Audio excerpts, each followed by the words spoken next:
Hello guys and welcome back to this channel, where today guys I'll be showing you how to request a refund or return on Chrono24.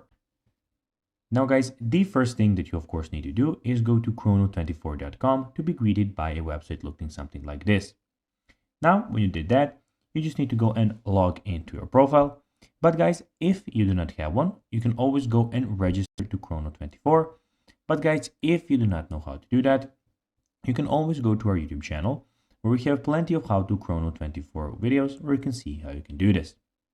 Now guys, that we got that out of the way, let's see what we actually have in front of us here. So as you can see here, we have the Chrono24 official website where we have a lot of different things. So basically here we can go and buy a watch, where we can go and see some brands, categories and services that we would like to go and search from.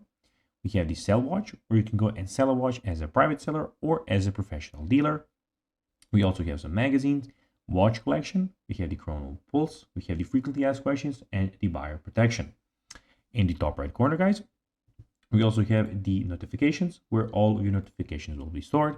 At the moment, I don't have any, but be sure when you have some, they will be there. And also in the top right corner, we have everything about your profile.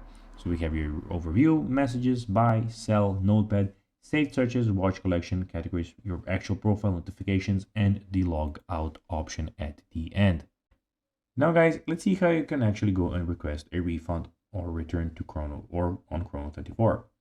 Well, to do that, you need to contact the support team in the number, which is +1 646 8887 3560, or email their support team within 14 days of receiving the watch.